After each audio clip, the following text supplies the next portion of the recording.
দিদি, হিন্দ মোটরের বন্ধ কারখানায় নাবালিকাকে গণধর্ষণের অভিযোগ উঠেছিল এবং সেই ঘটনায় কিন্তু ইতিমধ্যেই তৃণমূল নেতার যোগ পাওয়া যাচ্ছে। কি বলবেন এই ঘটনা, যেটা নক্কারজনক ঘটনা, দিনের পর দিন বাংলার বেশ কিছু জায়গায় দেখা ইদানিং কিছুটা বেড়ে চলেছে বলাই চলে। আবার সেখানে তৃণমূল নেতার একটা যোগ সাজস বা যোগ পাওয়া যাচ্ছে, সরাসরি অভিযুক্ত। দেখো, এখন সবাই দলে গিয়ে কেউ ছবি তুলে নেতার সামনে বললো আমি তৃণমূল নেতা, ও অমুক নেতা, এটা সবসময় হয় না।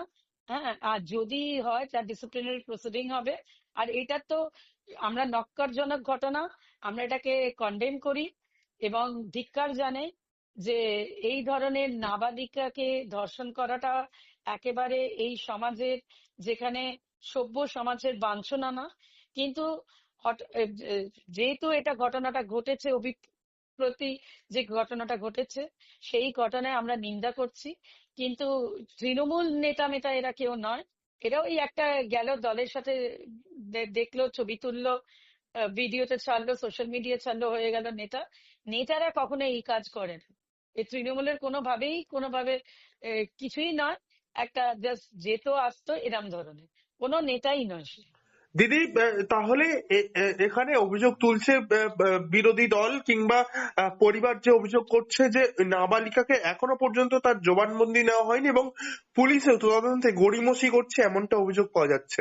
দেখো, আদালত খোলা আছে, বিরোধীরা তো একটু একটু কথায় আদালতে চলে যায়, তাহলে এই কথা আদালতে চলে যায়। পুলিশ কারোর ঊর্ধ্বে নেই, আইন কারোর ঊর্ধ্বে নয়। পুলিশ তার মেডিকোলজিক্যাল নিয়েছে, তারপর তার মেডিকেলস হয়েছে, মেডিকোলজি বলে আছে, মেডিকোলজি এক্সামিনেশন হয়েছে এবং তার 164 স্টেটমেন্ট নিয়েছে। পুলিশ তার তদন্তের প্রক্রিয়া চালাচ্ছে। এই বিরোধীরা এই কুৎসা করে, অপপ্রচার করে তারা কি পাচ্ছে? কিছুই পাচ্ছে না।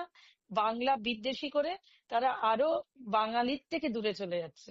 পরিযায়ী শ্রমিকদের ধরে মারছে বাংলা বলে, জয় শ্রীরাম না বললে ধরে মারছে। এইগুলো হচ্ছে তাদের এখন প্রেক্ষাপটে, এইগুলোই তাদের, তাদের কোনো উন্নয়নের যে কি কি করণীয় সেগুলো নেই, বেকারত্ব কি সেটা নেই, শুধু হিন্দুত্ব, ধর্ম আর মমতাদির নামে কুৎসা রটানো, এটাই তাদের একমাত্র কাজ। দিদি, শেষমেশ তাহলে কি মূল অভিযুক্ত আদৌ গ্রেপ্তার হবে, নাকি কোথাও এই বিষয়টা আবারও কোথাও আইনের ফাঁকে ধাপা মূল চাপা অভিযুক্ত তো পড়বে? গ্রেপ্তার হয়ে গেছে, সে তো গ্রেপ্তার হয়েই গেছে। পরবর্তীকালে যে অভিযোগগুলো, এর আগে অতীতে যে অভিযোগগুলো উঠেছে সেইগুলোর মতো কি এটাও আবারও আইনের পেপার? দেখো, law will take its own course of action. আমি তো ওই বিজেপি শুভেন্দু অধিকারীর মতন তো একেবারে অ্যাস্ট্রোলজার নয় যে আমি সব বলে দেবো এখনো। হ্যাঁ, উনি বলছেন 1 কোটি লোকের নাম বাদ হয়ে গেছে, তার মানে ওরাই এসআই এর নামে এইসবই করে যাচ্ছে, অ্যালগরিদম চেঞ্জ করে দিচ্ছে যাতে মানুষের ভোট না দিতে পারে, নাম বাদ হয়ে যায়। আমি তো একেবারে অ্যাস্ট্রোলজার নই যে আমি এইগুলো বলতে পারবো, জ্যোতিষবিদ্যা আমি করিনি।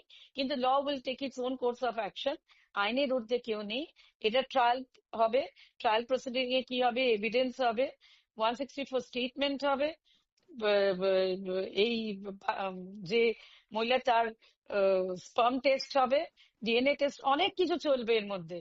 তো অতএব এত ইজি জিনিস নয়, আইন অনেক কঠোর এবং কঠোরতম।